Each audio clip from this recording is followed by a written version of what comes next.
It is a live NBA trade deadline special. The Jazz have made a move I can talk about, another that has been mentioned. We'll get to it at some point. The NBA has a bunch of different moves taking place along it, and we will get to all of those coming up as we are live for an NBA trade deadline special here on Locked on Jazz. Well, I don't know. Do we do that for a trade deadline special? We just did. We'll come. You are Locked on Jazz, your daily podcast on the Utah Jazz. Part of the Locked on Podcast Network, your team every day. A live NBA trade deadline special edition of Locked on Jazz coming your direction as the Jazz have made one deal that I can officially talk about. They trade Simone Fontecchio to the Detroit Pistons for a second-round pick. We'll be talking about that one. There are other rumors out there, but as an employee of the team, I just want to clarify this to everybody. I cannot discuss things until they are officially announced, or else, well, I don't know or else probably. We are live both on Instagram at DLocko9 as well as on our YouTube channel here, so thank you very much for tuning in. I'll try to get to your comments and your suggestions to the live show. Let's start with the first deal that is out there that is official as of right now. We'll be monitoring Twitter to see what else might come, or X. That is probably, unfortunately, still our best place for these things, as much as we would like to not always rely on them. But today is a backup day, I think, where we're all back on that. All right, so here is the first deal. The Jazz have acquired Kevin Knox, a second-round pick, which is the best of, I think it's Washington or Memphis will probably be about the 32nd pick of the draft. The rights to an Italian, young 22-year-old Italian, and for Simone Fontecchio. So for all intents and purposes, it's a reclamation project to Kevin Knox, but he doesn't have anything left on his contract, so I think that's unexpected. It's Simone for a second-round pick in a lot of ways here. Let me break this down. The first thing I would say is I'm not surprised at all that Simone got traded. He has had a fabulous year. He has been just terrific in the starting lineup and done for the Jazz, and has been a player that if I was a high-level team in the NBA, I would want to go get immediately. Like that to me. So the stunner to me is who he was traded for, not that Simone was traded. So I would have thought he was probably the most in-demand player on our roster other than Lowry. That he went to the Pistons instead of a contender, stunner. Now let me flip it to just a Jazz standpoint. If the Detroit Pistons are calling you about Simone Fontecchio, and they have $47 million of cap space next year, and Simone is a restricted free agent, I think it has to go into your thought process that they're going to offer him such a significant deal that you're better off trading him and getting an asset for him than losing him as a restricted free agent in the offseason to the Detroit Pistons if the Pistons really want him. And the Pistons then later trade Bojan Bogdanovic, and he's a nice replacement. So that's the first thing. The second part of the question is, did the Jazz get enough value for Simone Fontecchio by getting a late or early second-round pick? Last year on the trade deadline, there were only 8 first-round picks that moved. 4 for Kevin Durant. 1 for Josh Hart. Good job, Portland. Josh Hart's good, though. 1 for Jakob Poeltl. Good job, Spurs. That was a bad trade by the Raptors. And 1 for the Mike Conley mix of things for Jared Vanderbilt, Malik Beasley, and all of those things. Actually, to the credit, the Lakers gave up that and didn't get Mike Conley somehow. So the Jazz got 1 of the 8. Really, there was 1 traded that was for Kevin. So really, there were 3 first-round picks traded that weren't Kevin Durant first-round picks last year. So far in this trade deadline, there were 3 first-round picks traded for Pascal Siakam. There was a first-round draft pick traded for Terry Rozier. There seems to have been a first-round draft pick traded for P.J. Washington by Dallas. And there is a discussed other one that I can't talk about. So to get a early second for Simone Fontecchio feels pretty good, in that we have not had a lot of first-round picks swapped. The players out there, by the way, Jeremy Grant, DeJounte Murray, all these others who claimed Alex Caruso, that teams claimed we have to have multiple first-round picks or we're not trading them. With 11 minutes to go to the deadline, none of them have moved yet. Not a single one of those players has moved yet that was multiple first-round pick players other than Pascal Siakam. So Simone Fontecchio, who was a starter for us, but I think is, like a borderline starter, bench player, 24-minute a night, really good. To get a early second for him from a team that is showing interest, who has $47 million of cap space next year, who probably is going to make an offer for him that you're not going to match, not bad. And one thing I talk a lot about is asset evolution. Jazz took Simone Fontecchio out of Italy, gave him a 2-year contract. As of this point last year, we don't know that he's an NBA player. At the beginning of training camp, he's good. We still don't entirely know he's an NBA player. He now garners you an asset. There is an argument, by the way, that because of the new collective bargaining agreement that you can sign these 4 second-round picks that the early second-round picks are almost a little bit better than the late first-round picks.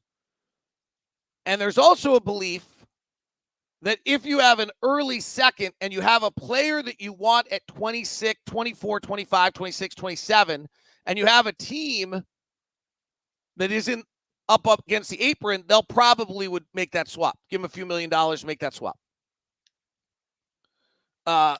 Because you just kind of can get if you're a tax team, you don't have any flexibility on those deals because their draft picks are set. So I think that's, as we isolate that aspect of things on that, I think it makes sense. Or at least it's understandable. Simone's a great dude. I feel awful for Simone in that he and his wife, this is just so brutal. He and his wife moved from Italy, but also all of his European playing, to the United States with a young daughter last year. His wife doesn't speak a lot of English. I mean, it was a really hard year for them. They come back this year. Matteo opens his restaurant. Simone's got it figured out. He's going there after games. He's feeling really good about things. He's comfortable. He's playing great. He's starting, and now he's in Detroit. Not anything against Detroit, but just a dramatic change, and they have to go through. It's actually probably more international than Salt Lake. They have to go through all of that again. So I feel really, really bad for him. Let's talk about Kevin Knox for a second. So Kevin Knox is on a minimum salary. I don't have particularly feel that he was a major part of the deal. He's he's 24 years old now. He's a 6'9", former 9th pick of the draft by the New York Knicks. He was as I like to talk about with player development, I talk about Oreo cookies. And with Oreo cookies, I talk about the fact that you can take a young player, and Oreo cookies are fabulous. They're perfect combination of everything. And then if you dip them in milk and you over dip an Oreo cookie, then all you get is it falls apart and it gets to the bottom of your cup, and now you've ruined a perfectly good Oreo cookie. But if you dip it in milk just right, and it's perfection. So you got to be careful with young players that you don't over dip the Oreo cookie, is the theory. I don't know whether maybe Kevin Knox was a Canadian Oreo cookie, which if you've ever had a Canadian Oreo cookie, they don't taste as good, which is totally frightening about what our FDA allows us to put in our Oreo cookies that taste good, and they don't allow into theirs, if we're being perfectly honest about it. But it's true, they don't taste as good. And maybe Kevin Knox is a Canadian Oreo cookie that just actually doesn't have all the NBA skills. But I will tell you this.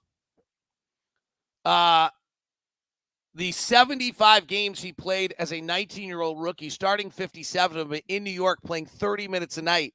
when he wasn't ready was an over-dipped Oreo cookie of hellacious proportions.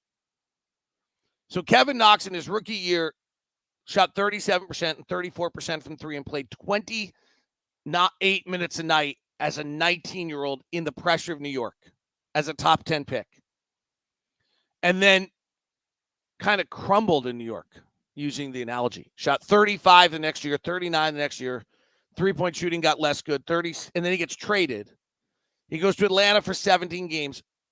Last year, he starts the year in Portland for 21 games and actually plays like all right, 17 minutes off the bench, 44% for the field, doesn't shoot it great.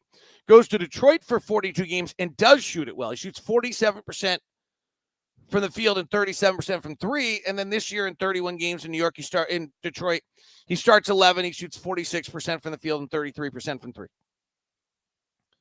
So he's not been terrific. I will say this. There's an interesting thing going on in his career. His 2-point shooting percentage, which in his opening 3 years in New York was below 40%, which is horrific, has suddenly gone way up. Last year was at 60%, and this year's at 60%.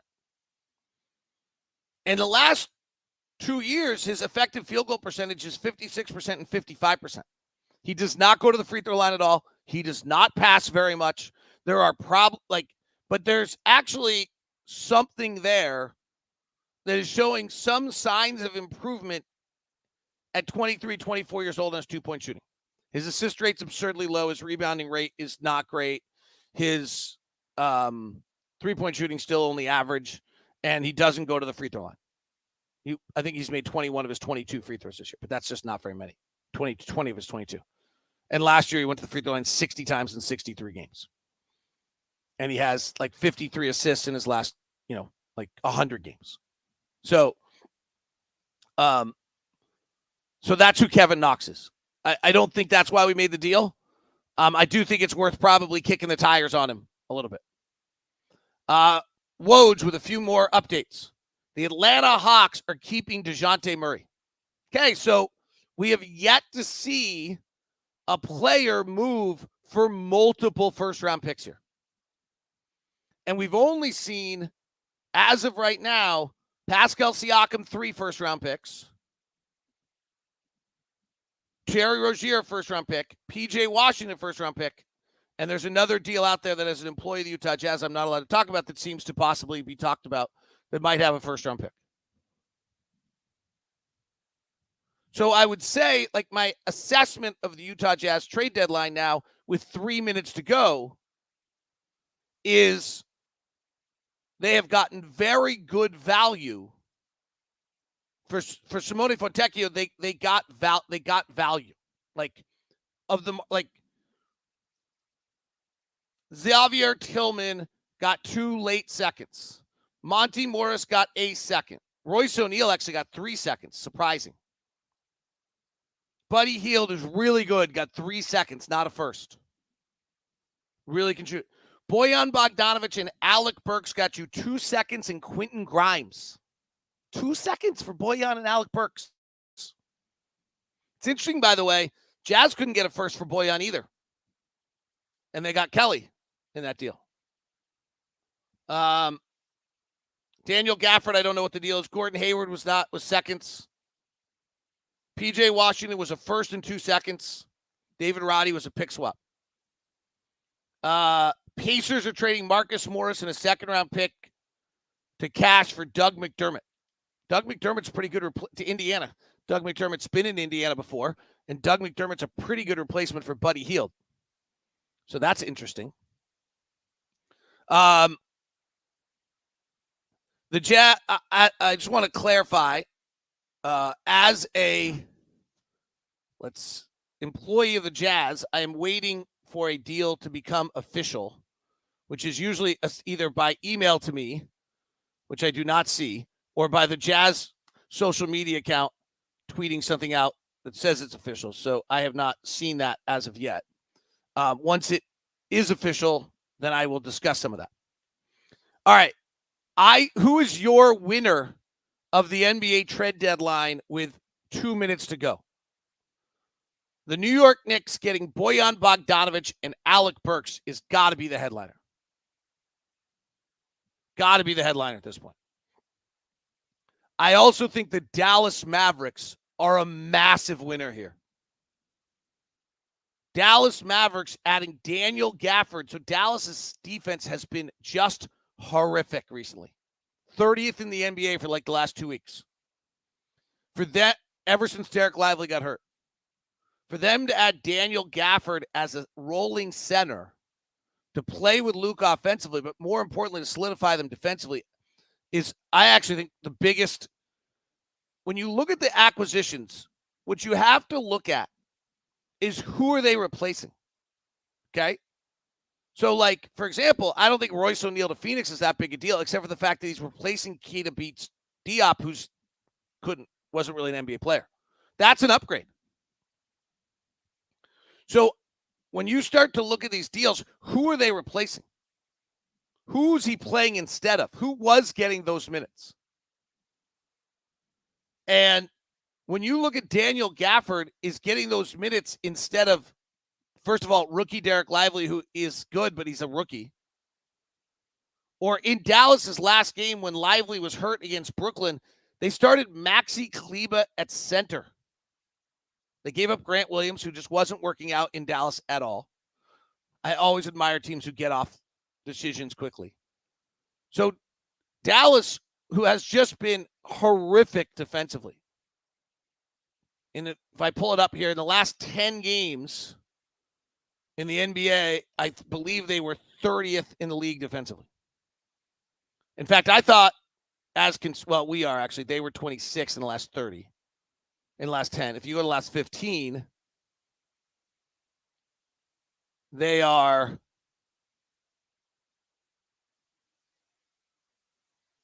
last 15, Dallas defensively is 28th. Only Charlotte and Toronto is worse. So getting Gafford, I think, is a big step. And then also getting P.J. Washington is good. P.J. Washington's better than Grant Williams. So they upgraded, and they gave up a pick to do it. And they gave up Rashawn Holmes, and I don't know what they gave up in draft capital for Daniel Gafford. And obviously the Knicks, the question again, let's go to like who's playing instead, and the Knicks get a lot better. If we go back to the Knicks, last outing, Brunson does turn an ankle in this game when they play Memphis, but he plays, so they're Brunson, DiVincenzo, Harkenstein, Hart, and Achua because Randall is out. But Miles McBride played 32 minutes, probably another 8 because of the fact that Brunson got hurt. Malachi Flynn had to play like 12 minutes. Taj Gibson. Bojan Bogdanovic is now probably starting on that roster. And Alec Burks is playing Miles Bridges minutes. And if Bojan's not starting, he's coming off the bench. When they're healthy, with OG, they're without OG Anunoby, and so when they are healthy, they're Jalen Brunson. Let's call it DiVincenzo. He's been playing brilliantly at 32 the other night. OG Anunoby, Julius Randle, Isaiah Hartenstein, Alec Burks, with Bojan Bogdanovic off the bench. Precious Achua and Josh Hart. Like, that's real. Should we do that again? Brunson, DiVincenzo, OG Anunoby, Julius Randle, Hartenstein starting. Bojan, Burks, Achua, Hart off the bench. No true backup point guard. Alec Burks can handle it. That's good. If you look at the standings right now, as we've hit the trade deadline, and we've now crossed over, we'll see if there's any other news notes coming across from Woj or anyone else, or the Boston Celtics are trading Delano Banton to the Blazers for a second-round pick. The Blazers, the 76ers, are trading Jared Springer, who actually played really good defense against the Jazz the other night, to the Celtics for a second-round pick. And Spencer Dinwiddie is going to be waived by the Raptors. Interesting. I don't entirely know why Toronto's doing everything that they've done so far. And I have not, I'll look at our chat here for a second. You guys can have access to it as well. Usually you get the tweets out from the Jazz reporters that say that the Jazz are done with their deals, that the Jazz are not making any more deals. And we'll see whether or not we get those. We have not had that kind of Jazz are done in the buy market so far. There's some weird deals that just have taken the Jared Springer. I don't want to make a big deal about it because Jared Springer's not that big deal, but that's a really weird deal. Warriors are trading Corey Joseph to the Pacers. That's a tax dump. So as we sit here, if in fact there aren't more deals coming across the table, there's some real stunners here. So Sacramento did nothing at 29-21 as 7th in the play-in. The Lakers, 9th at 27-25, did nothing. The Warriors at 23-25 did a tax dump. That's stunning.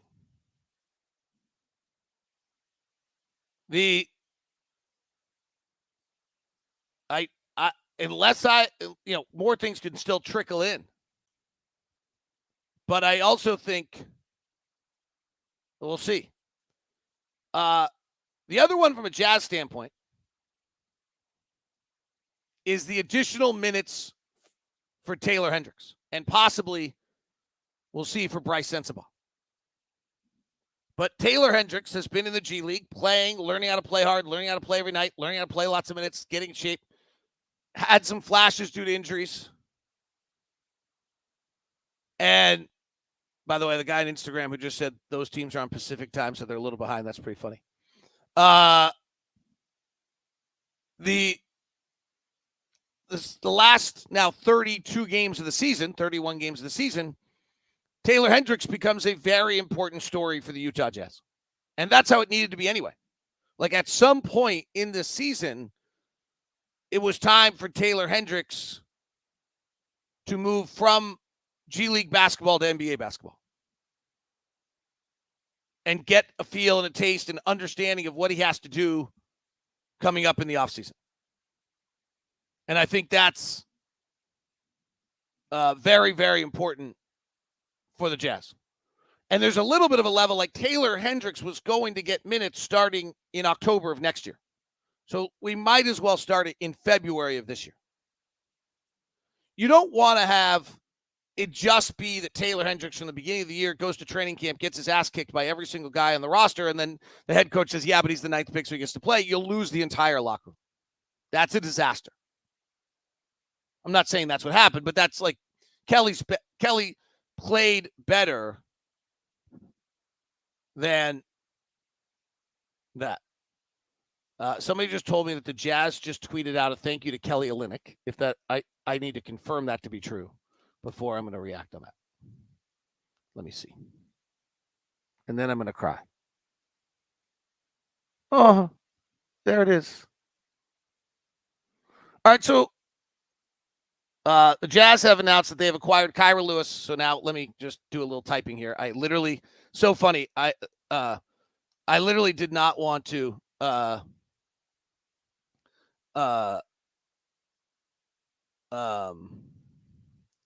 I didn't want to type it into my banners because I was scared that I might actually hit there we go. Okay. All right. So the Jazz have acquired Kyra Lewis Jr., Otto Porter Jr., and a future first-round pick from the Toronto Raptors in exchange for Ochai Agbaji and Kelly Olynyk. It is official, and we can now talk about it. So let me start with this. I don't mean this in any disrespect to any of their guys on the roster. Those are those are two. I don't want to say they're my favorites, but they really might be my favorites. Those are two absolutely awesome, incredible human beings. Ochai Agbaji is the most mature, wonderful young man that I've been around in this league. Like, it's kind of a running joke that Ochai Agbaji is the NBA player that all of us would want our daughter to date. Like, the one.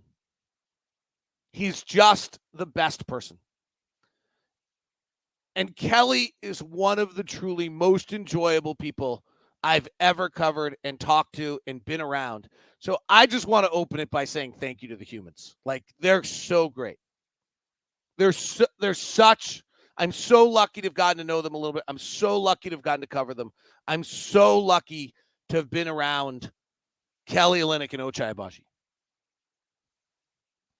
Okay, let's talk about the trade. The Jazz drafted Taylor Hendricks with the 9th pick of the draft. Like, it's time. And Kelly was a roadblock to Taylor Hendricks. And Kelly at 32 is not on the timeline to what we're doing. Kelly's awesome. He wins us games. He does a bunch of things for us. He plays beautifully. He's a wonderful teammate. He enjoys being an NBA player as much as anyone I've ever been around. He is so valuable to being around. Yeah, there's a really strong argument you could have tried to sign Kelly Olynyk for the future, and have him be just this forever veteran who's leading, but he's going to want to play. And as long as John Collins and as long as Walker Kessler, as long as Larry Markkinen are on the floor, on the roster, Taylor Hendricks needs to play. And Kelly was in the way of that. So Andy was a free agent at the end of the year. So you're not really re-signing him, or is he going to probably want to re-sign to play for the Utah Jazz because of the fact that Taylor Hendricks is there? For Ochai Agbaji, so to some extent, you just traded Ochai Agbaji for a future first-round pick. Now, Ochai was drafted, I think, 16th, and this is going to be a late 20s. So that's not perfect. And any pick after 11th in the NBA draft is 50-50 of whether they're going to be an NBA rotation player. And I actually think Ochai is still 50-50 of whether he's going to be an NBA rotation player. Like, Ochai opened the year as like the number one corner three shooter in the NBA. Where are my notes on this? He hit 22 of his first 35 corner threes. He's hit 6 of 31 since. He's 15 of his last 59 from three. That's not great. So I think Ochai this trade will be determined on how Ochai develops and what the Jazz get with the pick. But really, the pick, you're evaluating it right now. The pick, let's call it, it's a late first-round pick. It's a 50-50 opportunity to get a rotation player. It's a little interesting that the Jazz just got a early second and a late first of 2024. I do feel like you could move those together and get up a little bit in the draft next year if you want to. I also think, interestingly enough, that by the way, when people talk about a bad draft, I don't believe in that. The top 5 picks in the draft might not be very good this year. That's irrelevant to us. But there are players, the Giannis Antetokounmpo, Rudy Gobert draft was called a bad draft, and those guys were available at like 16 and 27 or 15, whatever it was. So I'm not sure I buy like it's a bad draft, like, the whole way through. There's usually players somewhere along the way. So the Jazz picked up 2 assets late in this draft, are now a participant in this draft where there's a real chance that we're going to convey our pick to the Oklahoma City Thunder and then not have been a participant in the draft. It's very hard to just get into a draft, but it's easier to move up a draft from inside of a draft. So the decision here by the Jazz was that the asset of a late first-round pick in this year's draft is better than Ochai Agbaji's future. And Ochai, I love Ochai. I don't think he had shown a lot more than a off-the-bench rotation player whose shot has not proven to be wildly consistent, who is not rebounding, does not assist. It hasn't happened yet. Might happen in Toronto. The guy works hard. He's the best human being around. He's old. Like, he's mature. He's also old in developmental stints. So we'll see. That's the game you just played on that. And seeing Kelly's a bummer, but it makes sense. I have not seen any other. Somebody's asking whether the Lakers got anything done. I've not seen anything as of yet. The latest is just the Warriors cash dump. So that's where we sit. In summary, the Jazz, my overall take on the Jazz, 2 deals, is they seem to get more than market value in picks for their players. Okay? And then you can decide what you think the value of picks are. But the Jazz seem to get more than market value in picks for their players. And here, again, the last 2 years, there have been 7 first-round picks last year traded. Josh Hart, Mike Conley deal, Jakob Poeltl, and 4 for Kevin Durant. So the Jazz got one of those 3 first-round picks last year that was not for a superstar. This year, Pascal Siakam got 3, Terry Rozier got 1, P.J. Washington got 1, and Ochai Agbaji got 1. That's really what happened there. Ochai Agbaji got a first-round pick. By putting Ochai Agbaji in the deal, you got a first-round pick. And Kelly Olynyk got moved. So the Jazz got a late second, early second for Simone Fontecchio, and basically a late first for Ochai Agbaji, when in the last 2 years, there have been 6 first-round draft picks traded for somebody that was not an all-NBA player, and the Jazz have gotten 2 of them. Pretty good. Good work, Justin. Good work, Danny. By the way, Kyra Lewis, who's included in this deal, I loved coming out of the draft. He's super little, and the game has changed away from that player. He does have a 6'5" wingspan. Out of the draft, he was in the 89th percentile in spot up. He was in the 78th percentile in off-the-bounce shooting. He was in the 93rd percentile in transition. Those are my 3 numbers I liked. He was a very poor rim finisher, but his speed, elite speed and athleticism, 80% free throw shooter, which made you believe he could shoot. Great pick and roll player out of Alabama. Went to the Pelicans, didn't play, tore his ACL, then they were good, and he didn't have a spot to play. He's never been given a chance. He's 6'1", I think. Some say 6'3". Some other places tried to claim he was 6'4". I think he's 6'1". He's little. Little guards struggle in the NBA now. So I don't have I'm not popping up and down with massive high hopes. But I do think that there is a chance that he might be able to play a little. He might be worth it. I don't know his contract status. He got traded. New Orleans got off him this year.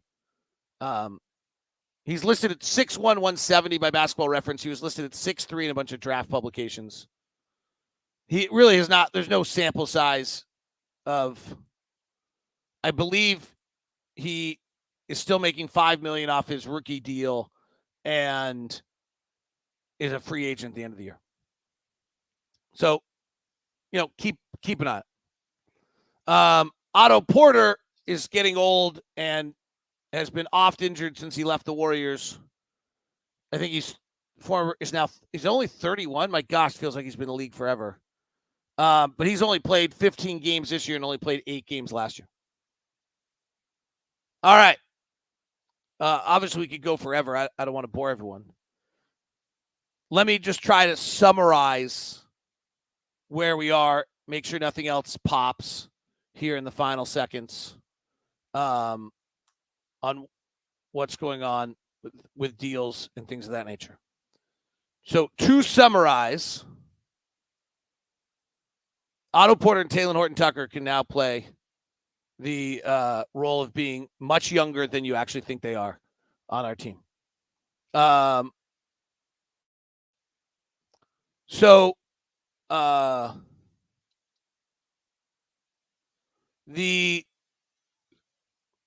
Thank you to Ochai tweet has gone out. Oh, makes me so sad. All right, by the way, the other aspect of this is the Jazz first-round draft pick. So if the Jazz are in the top 10, they keep their pick. The Jazz are currently the 13th pick of the draft. The Houston Rockets are currently the 10th pick of the draft. And the Rockets are one game behind the Jazz in the loss column, but the win column is probably the one that matters the most because you're playing it reverse style here. The Jazz are 3 games up in the win column. Jazz are also 3 games up in the win column to the Warriors and the Bulls and Houston and Atlanta. So there is a chance the Jazz losing the minutes of Simone Fontecchio, Kelly Olynyk, and Ochai Agbaji could slide back into the top 10 and end up with their pick and then end up having 9 the late first that's a combination of other players of other teams. Like right now, we would have Oklahoma City's pick. We get the less good of all these picks that are being mentioned. So ironically enough, we would get OKC's pick and they would get ours at this point. And it would be either 28, 29, or 30. And then we have the second round pick that we just acquired as well. So there is a chance we could walk into this draft with 3 picks. I don't think we want to add 3 more young players to this roster. The other question is, can the Jazz stay into the play-in match? Will Hardy's surprised me at every step along the way in what we can do and what we do. So I wouldn't be stunned if we're able to do that. Rotation tonight. And what is the Jazz rotation? We'll talk about this on Locked on Jazz tomorrow because we'll actually get to see it. I mean, I think you're still starting Chris Dunn. Want to make sure nothing else has come through. I think you're still starting Chris Dunn, Colin Sexton. I think we might see Lauri Markkanen, John Collins, Walker Kessler tonight again. Unless you're throwing Lucas Samanic or Taylor Hendricks into the starting lineup. Jordan Clarkson is still there to come off the bench. I think John Collins and Walker Kessler figure out they're meant. Lucas Samanic, Taylor Hendricks getting minutes tonight. And then I don't know exactly. I would assume Kevin Knox and Kyra Lewis will get some time and kick the tires to see where they are, particularly on Lewis, to see whether if he has something to him. Worth noting, by the way, Danny Ainge had the pick after Kyra Lewis was drafted. So Kyra Lewis got drafted. Danny Ainge was next and took Aaron Nesmith. Kyra Lewis fits like some of the guard. Danny likes scoring guards. Talen Horton-Tucker probably moves back into the rotation today. And Omer Yurtseven probably plays a little center for your 10. But I think you're probably starting Dunn, Sexton, Lowry, John Collins, and Walker Kessler. Unless you decide that it's better for Taylor Hendricks to play with better players. Oh, did I forget Keontae? I did. Never mind. Keontae, I did forget Keontae. Sorry about that. Kind of in my mind had him starting.